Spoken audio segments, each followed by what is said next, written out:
구서구 건강 클리닉 시간입니다. 자, 나이가 들면서 이 눈물 흘림증 때문에 고생하시는 분들이 참 많으신 것 같아요. 안구 건조증하고도 증상이 비슷한 오늘 눈물 흘림증에 대한 정보 알아보도록 하겠습니다. 눈시원 안과의 이현석 원장 오셨습니다. 원장님 안녕하세요. 네, 안녕하세요. 네, 새해 복 많이 받으시기 네, 바랍니다. 새해 복 많이 받으십시오. 네. 이게 눈물 흘림증하고 안구 건조증은 좀 다른 질환인가 봐요. 원장님. 네, 증상은 비슷한 면이 많은데 네. 그 원인은 완전히 이제 다른 부분이죠. 네. 먼저 우리가 눈물의 어떤 그 역할부터 조금 살펴볼 필요가 있는데 네. 이 눈물은 상당히 이제 그 중요한 역할을 많이 하거든요. 첫째, 네. 눈을 보습해 주는 거는 다 아시는 부분이지만 눈에 들어온 이물질이나 세균을 이렇게 씻어주는 작용도 하고요. 네. 그다음에 눈에 적절한 영양분과 이렇게 산소 같은 네. 것도 공급하는 중요한 역할을 하거든요.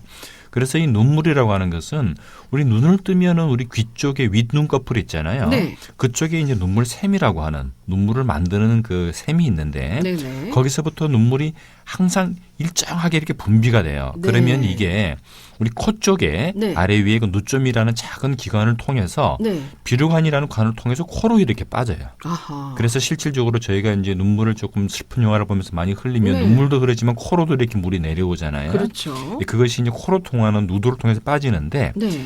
이 눈물 흘림증은 이 코로 빠져나가는 이 누도 여기가 좁아지거나 막히는 경우 아. 그리고 또는 이 누점에서부터 이 누도 쪽으로 눈물이 이렇게 빠지도록 쭉쭉 짜주는 네. 그 펌프 기능이 떨어졌을 때 네. 이러한 눈물 흘림증이 생기게 됩니다. 알겠습니다. 자, 그 전에 사고 소식이 들어와서 좀 소개를 하고 진행하도록 할게요. 가야대로 럭키 아파트에서 주례 사거리 쪽 주례 사거리 못 간 가차로에 승용차 2대 추돌 사고 발생했다는 김성근 통신원의 제보 들어와 있는데 이것도 참고하시면 좋겠고. 앞서 지금 뭐 TV에서도 지금 뭐 이게 휴대폰 뭐 뉴스 긴급 사고에도 경남 합천군 대양면 도로에 40중 추돌 사고가 발생해 가지고요. 지금 6명 정도가 병원으로 이송되는 아주 큰 사고가 좀 발생한 것 같습니다. 그 원인을 지금 블랙아이스로 추정을 하고 있는데 오늘 아침 같은 경우에는 굉장히 위험하죠. 비도 오고. 또 날씨가 아침하고 낮하고 최저기온하고 이게 일교차가 심해서 원장님 굉장히 조심하셔야 될 것 같습니다. 자, 말씀을 드리고 자, 눈물 흘림증 어떤 원인으로 이게 발병을 하게 됩니까? 선천적인 원인으로 생기는 경우도 있어요. 우리 네. 신생아가 태어났을 때 이 누도가 이제 미처 완성이 되지 않아서 얇은 막 같은 게 막는 경우가 있는데 네네. 이런 경우에는 뭐 간단하게 완치가 되지만 이 성인의 경우에는 나이가 드시면서 그 퇴행적인 변화로 생기는 경우가 많거든요. 그리고 눈에 심한 염증을 앓고 난 다음에 네. 올 수도 있고 그다음에 누도 자체가 어떤 그 외상으로 인해서 다치게 되면은 네. 그 누도가 이제 끊어져서 그렇죠. 발생을 하게 되는데 네. 아까 말씀하셨지만은 이 안구 건조증일 때도 사실 눈물 흘림증이 이렇게 생기게 되는데 예. 이것은 이제 기존의 원인이 완전히 다른 거죠. 네. 안구 건조증에서 생기는 눈물증하고는요. 네. 네. 그 이름 그대로 이제 눈물이 과도하게 흐르는 증상은 기본인데 그 외에 또 뭐 다른 증상이 있습니까? 아까 제가 말씀드린 건 눈물의 세척 기능을 말씀을 드렸는데 네. 이러한 세척 기능이 같이 떨어지게 되니까 네. 눈에 생기는 분비물들도 배출이 안 돼요. 아하. 그래서 그 눈곱이 조금 많이 생긴다고 그래요. 나이 드신 네. 분들이 특히 자고 나면은 눈물이 많이 고이게 되면 아침마다 눈 안쪽에 노랗게 네, 이렇게 네. 눈곱이 끼어서 이렇게 떼어낸다. 그렇게 네. 불편하다는 분들도 있고요. 네. 또 눈물이 안 빠지고 눈에 조금 그렁그렁 거리다 보니까 조금 시야가 어른거려서 그 시력에 불편을 주는 경우도 있고 또 눈 가쪽에 약간 그 피부가 이렇게 좀 늘어지는 분들은 네. 거기에 이제 눈물이 닿으니까 이 습진 증상이 생기는 경우도 눈 있습니다. 주위에 습진. 네, 눈가에 이제 눈가에. 습진이 생기죠. 네. 이게 말씀해 주시는 거 들어보면은 안구 건조증 같기도 하고 안구 건조증과 눈물 흘림증 차이도 이제 이미 말씀해 주셨는데 뭐 다른 또 차이점이 또 있을까요? 그래서 네. 이 안구 건조증은 눈물이 내려가는 쪽에 문제가 있는 게 아니고 그 눈이 건조해지니까 그 자극 때문에 눈이 시리고 네네. 그래서 저희가 자극적으로 이제 눈에서 이제 눈물이 과다하게 분비되는 네네. 그런 증상이거든요. 네. 그래서 이것은 그 누도가 막혀서 생기는 눈물 흘림증과의 차이점은 네. 이 건조한 환경을 해소시켜주면 예를 들어서 적당한 눈물 누액을 점안한다든지 네. 또는 조금 가습이 잘 된 곳에서 있게 되면은 눈물 흐르는 증상이 싹 사라지죠. 안구 건조증 같은 안구 경우에. 건조증 경우에는 그러나 눈물 흘림증은 그게 아니고 기본적으로 그러네요. 배출로에 문제가 있으니까 네. 누액을 점안하나 뭐 가습이 충분히 된 환경에 가더라도 계속해서 이 눈물은 흐르는 걸 느낄 수가 있습니다. 알겠습니다. 네. 자, 그러면 여기서 오늘의 퀴즈 OX 문제 우리 원장님 한번 출제해 주시기 바랍니다. 네, 눈물 흘림증은 20대에서 가장 많이 발생한다. 네. 맞으면 O, 틀리면 X입니다. 그렇습니다. 짧은 글 50원, 긴 글 100원, 정보 이용료 있는 샵 0949번으로 정답을 보내주시면 됩니다. 오늘 사고가 많습니다. 최병원 통신원 수영로 수영교차로에서 장대골 삼거리 쪽인데요. 광안시장 목간지점 2차로에 화물차 승용차 추돌 사고 발생했습니다. 하고 방금 전 제보로 보내주셨습니다. 고맙습니다. 자, 그러면 그 눈물 흘림증을 치료하지 않을 경우에는 원장님 어떻게 됩니까?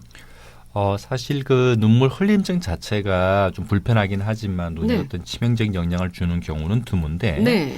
아까 말씀드린 그 세척 기능이라는 걸 제가 말씀을 드렸잖아요. 네네. 그게 이제 굉장히 중요하죠. 눈에 필요한 뭐 이물질이나 조금 분비물이나 또는 세균 같은 것들을 이렇게 씻어서 누도로 배출해 줘야 되는데 네. 그런 것들이 없으니까 그 눈에 염증이 좀 반복적으로 많이 네네. 생기는 경우가 있고요.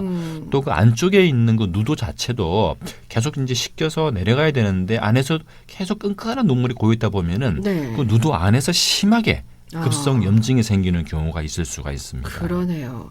자, 그러면 이 눈물 흘림증 때문에 병원에 가면은 어떤 검사를 받게 됩니까? 네, 일단 비교적 이게 건조증에 의한 건지 아니면은 누도가 좁아지거나 막혀서 그런 건지를 일단 저희가 구분하는 게 굉장히 중요하거든요. 치료가 그렇죠. 완전히 달라지기 때문에. 네. 그래서 간단하게 할 수 있는 것은 우리가 그 누점이라고 하는 그쪽에다가 네. 간단한 그 관루형 주사기를 넣어서 네. 이렇게 물을 한번 쭉 쏘아봐요. 아. 그러면 이게 이제 코로 이제 잘 넘어가는지 넘어가는데 좀 양이 작다든지 네. 아니면 좀 늦게 넘어온다든지 또는 위쪽 누점으로 역류되는 걸 보면서 네. 얼마나 막혔나 그 정도를 알 수가 있고요. 네. 보다 정확한 우리가 막힌 부위를 알기 위해서는 네.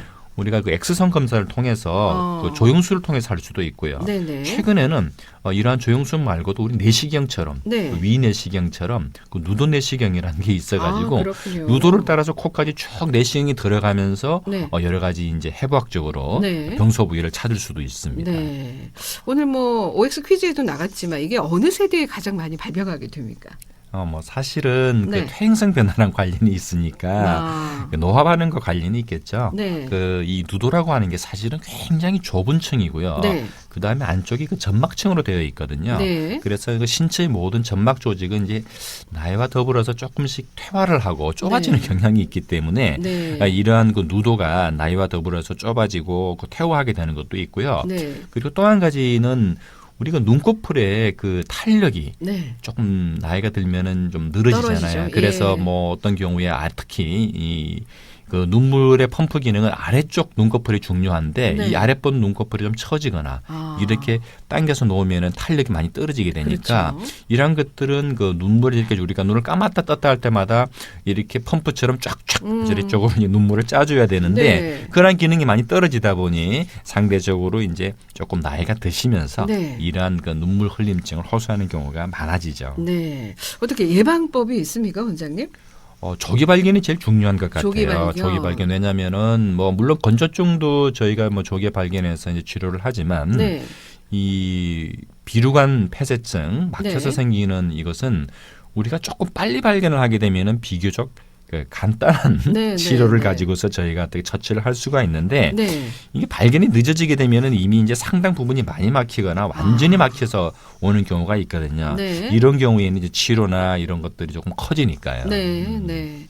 어떻게 완전 치료가 될까요? 이게 눈물 흘림증이 어떻습니까, 원장님? 네, 치료 방법은 있습니다. 네. 그 초기에 저희가 발견을 하게 되면은 그 초창기에는 그 간단한 그 우리가 그 마사지요법이라고 하는 게 있어요. 네. 우리가 펌프 기능을 조금 강화시켜 주는 건데 네네. 뭐 여기 이제 들으시는 청취자분들도 간단하게 해보실 수 있는 거예요. 네. 그 안과에서 저 항생제 같은 거 조금 처방을 받아서 눈에 넣고 나면은 눈에 좀 그런 그 항생제가 고이잖아요. 네. 그렇게 했을 때 그 손톱을 좀 바짝 깎은 네. 그 손으로? 저희가 이제 정확하게 눈 안쪽과 코 사이에 거기가 이제 눈왕이라고 하는 눈물이 고이는 그 펌프 저수장 같은 곳이 있거든요. 네. 그것을 조금 깊숙하게 이렇게 쭉쭉 눌러주는 거죠. 그러면은 움푹 파인 곳을 말하는 네네 거죠. 맞아요. 예. 그 부위를 꾹꾹 눌러주면은 그쪽에서부터 이제 그 안에 있는 그 눈물 저장소를 쭉쭉 짜주니까 펌프 기능을 해주는 거죠. 그러면 아래쪽에 좁아진 부위가 네. 조금 자극을 받아서 넓어지는 그런 효과가 있고요. 네. 그 위에 이제 안과에 오시면은 좁아진 부위를 더 막히지 않도록 관류 주사를 통해서 물로 이렇게 좀 씻어주는 그런 보존적인 요법을 먼저 해요. 그러면 네. 이런 것으로 초기에는 조금 돌아오는 분들도 있고요. 네. 그런 걸로 증상이 호전이 없으면은 저희가 그 실리콘 네. 그 고무줄 같은 관이 있는데 그것을 한 3개월 정도 그 누도를 따라서 이렇게 심어줘요. 네. 그렇게 해서 그 좁아진 누도가 조금 넓혀지게 하는 그 치료 방법이 있고 네. 이러한 방법으로도 재발하거나 또는 근본적으로 완전히 막혔다. 이런 경우에는 새로운 눈물길을 이렇게 만들어주는 그 재건 수술까지 하게 됩니다. 알겠습니다. 네. 자, 그러면은 오늘 OX 문제 우리 원장님 한번 출제해 주시고 정답 말씀해 주세요. 네. 눈물 흘림증은 20대에서 가장 많이 발생한다. 네, 정답은? 나이가 많이 드신 분에서 더 많이 발생하니까 X입니다. X입니다. 네. 자, 그 미리미리 가서 검진 한번 해보시고 처방을 내리셔서 치료를 해보시면 좋을 것 같아요. 자, 오늘은 눈물 흘림증에 대해서 눈시원안과의 이현석 원장과 말씀 나눠봤습니다. 원장님 말씀 고맙습니다. 네, 감사합니다. 네, 내일 이 시간에는 전립선 비대증에 대한 얘기 알아보도록 하겠습니다.